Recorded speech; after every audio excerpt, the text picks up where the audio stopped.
Hello, and welcome to the Math 0362 Final Exam Review.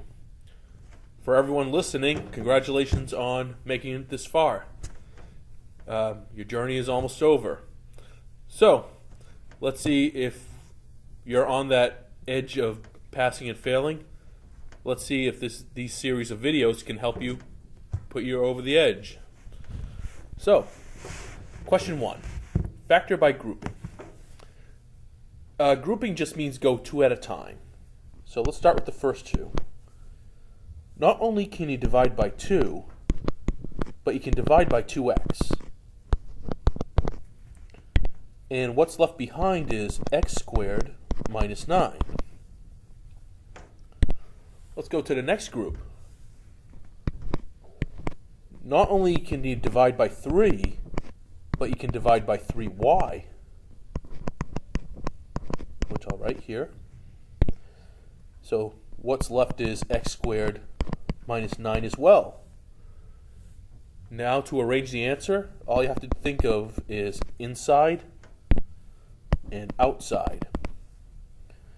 The inside answer is x squared minus 9. And the outside answer is 2x plus 3y.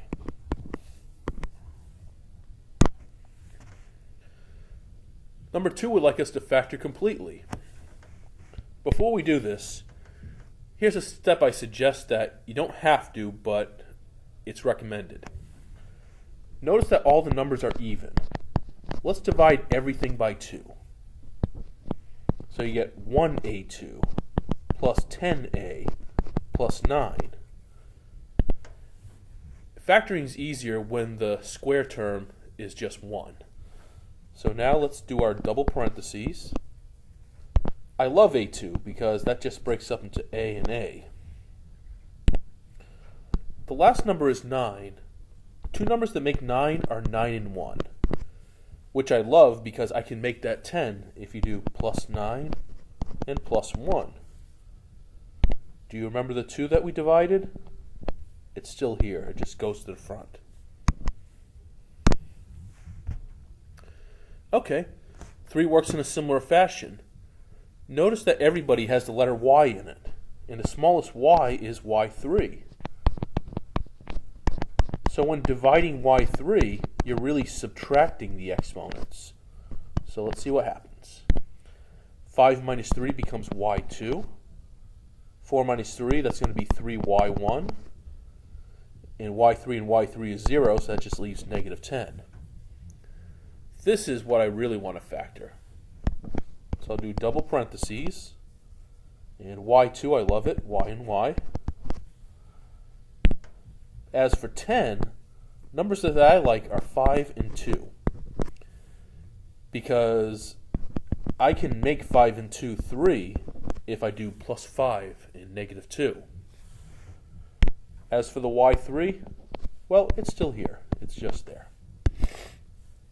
That's it. Okay, factor completely. Well, this time, none of the numbers have anything in common. So we're going to have to go straight to parentheses. The first number is 6. Numbers that make 6 can either be 3 times 2 or 6 times 1. I don't know if you remember from the first test because that was quite a while ago, but if you have a choice, numbers that are closest together seem to work the best. So let's go with 3 and 2. So 3h and 2h. Same thing with 15. Numbers that make 15 can either be 15 times 1 or 5 times 3. Again, if you seem to have a choice, the numbers that are closest work the best. And 5 and 3 are really close to each other. So let's go with 5 and 3. Let's see if we're right. 5 times 2 is 10h. 3 times 3 is 9h. And great news, I can make 10 and 9 equal to 19, which is the middle number, as long as you put in plus signs. Just like that. 5 wants us to factor completely. Okay, we can do that. Let's go to our parentheses. Whoops, that's a bad parenthesis. There we go, much better. The first number is 7. I love 7 because the only numbers that make 7 are 7 and 1. So I don't have a choice. I have to use 7 and 1. So 7x and 1x. Now the last number is 35. Numbers that make 35 can either be 35 and 1 or 7 and 5. Well, if you have a choice, numbers that are closest work the best. So I'm going to put a 5 here and a 7 there. Now you're probably wondering, well, wait a minute, there's a y2 here. Well, just fill in with y and y. Now let's see if we're right. 5 times 1 is 5. 7 times 7 is 49. And yes, I can make 5 and 49 equal to negative 44 if you do a plus on the 5 and a negative on the 44. So the plus will go over here, and the 49, the y, goes right here. The negative goes right there. Factor completely. Before we start factoring, notice something interesting about 50 and 32. They're even, so that means you can divide by 2. Maybe something will happen. And if you do, you end up getting 25 minus 16 T2. I like 25 and 16 because they're perfect squares. When that happens, you can go to parentheses. 25 becomes 5 and 5. 16 becomes 4t and 4t. And the signs are plus and minus. As for 2, 2 is 2. It's still there. 7, they'd like us to solve. Well, notice there's a P2. And anything that you want to solve with P2 means everybody has to be on the same side. So the first step is to subtract 35. Not much changes though. What happens is you get P2 minus 2P minus 35. Now we can break into parentheses. Well, I love P2 because that's just P and P. 35, I like 7 and 5 because I can make 7 and 5 negative 2 if you do negative 7 and plus 5. So good news, we've successfully factored this. The next step is to treat this as 2 separate problems. What I mean is P minus 7 will equal 0 and P plus 5 will equal 0. So first we will add 7. So P equals to 7, the first answer. And then subtract 5. So P equals negative 5, your second answer. Question 8, finding the domain. Domain of a function's easy. All you do, if you see domain, is set the bottom, just the bottom, equal to 0. So C plus 4 is on top, erase it. Don't want to see it. Alright, let's subtract 5. So what you end up getting is C equals negative 5. That is the answer, but most instructors would like to see interval notation. And you hear that being thrown around, you're probably wondering, what on earth is that? Well, here's what it is. Create a number line, which is a straight line, has all the numbers in the world, everything between negative infinity and positive infinity. Your answer, negative 5, is always going to be somewhere in between, right there. But look at this. This part is an answer, so your first answer is negative infinity to negative 5. And also, change color, this part is also an answer. That's between negative 5 and positive infinity. And if you have more than one answer, just put in a U. That separates the questions. Okay, find the product and simplify. What I like to do first is I like to go through every single term, see if I can simplify or factor as much as possible. Let's start in the top left. I see H2 and I love H2 because it's just H and H. Then I see the number 28. Numbers that make 28 are 4 and 7. I like 4 and 7 because I can make 4 and 7 equal to negative 11 if you do negative 4 and negative 7. So that part's over. The bottom left is H minus 10, and nothing happens there, so that will stay at H minus 10. Okay, the top right. Okay, double parentheses. Again, H2 is H and H. This time they got 50. For 50, I like 10 and 5. I like this because I can make 10 and 5 equal to negative 15 if you do negative 10 and negative 5. And then finally, on the bottom, you can divide 6. And if you do, you're left with H minus 4. So, we're at my favorite part. I look for anything on top that looks like anything on the bottom and start crossing off. Like H minus 4 and H minus 4. Gone. Or H minus 10 and H minus 10. Gone. Whoever's left standing is the answer. So H minus 7 and H minus 5 all over 6. Perform the indicated operation. I'd like to add, but I had a problem.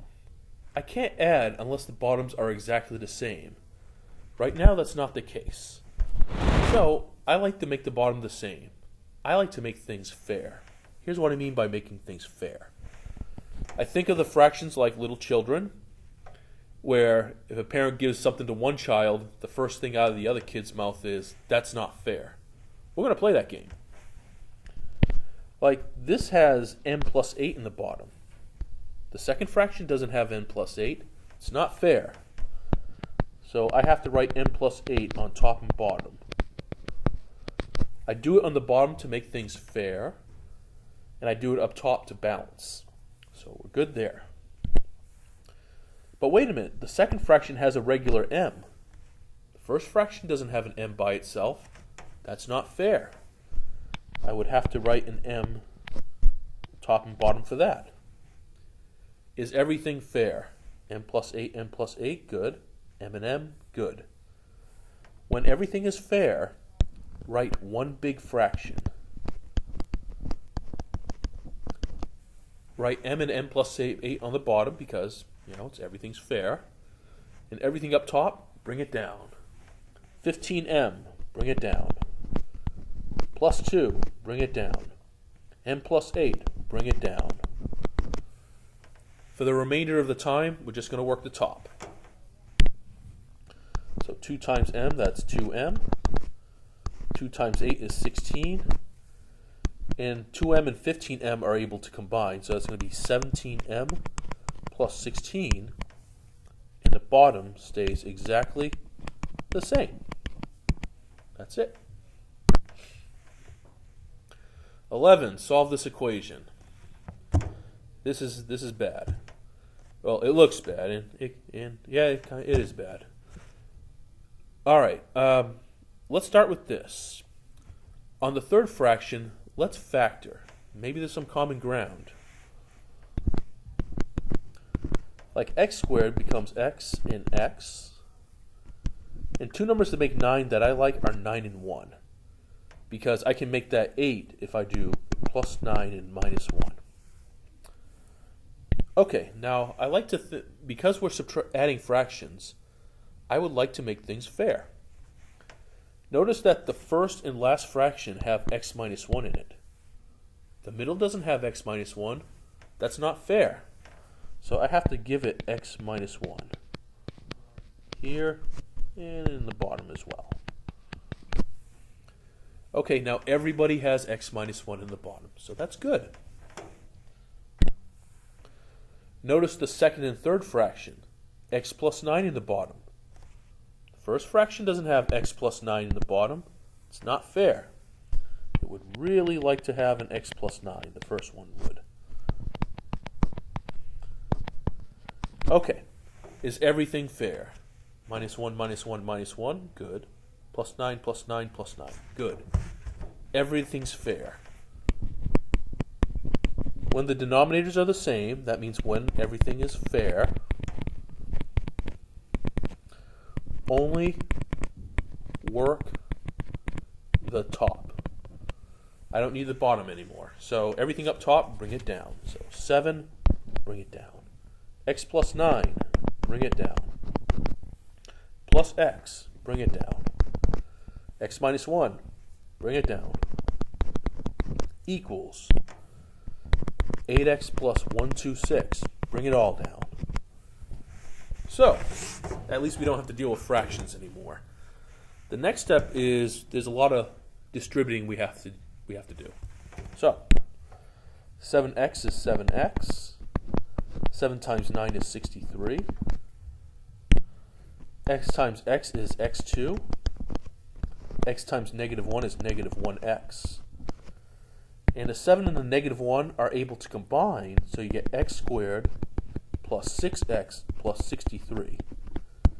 Still equal to 8x plus 126.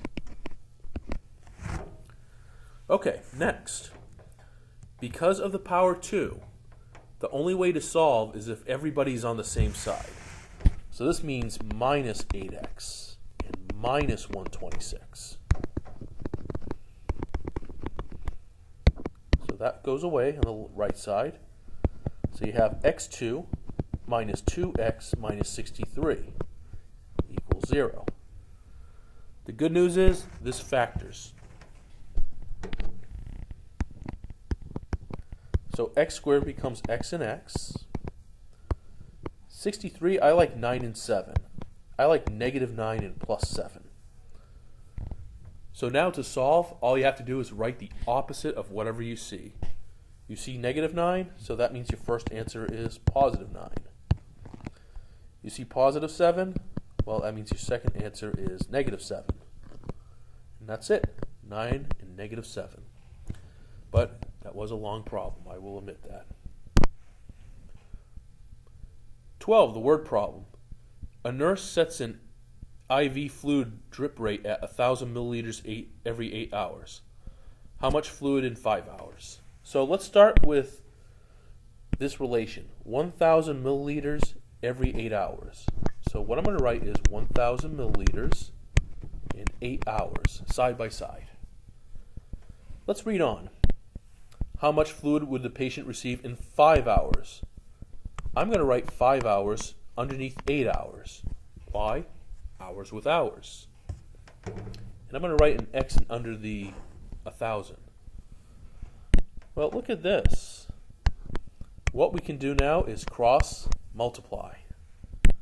8x is 8x. 1,000 times 5 is 5,000. And finally, divide by 8. 5,000 divided by 8 is 625. So, that concludes part 1 of our review. There are 4 parts to this, so go to our website and click on the next link. Tune in a few minutes. Thank you.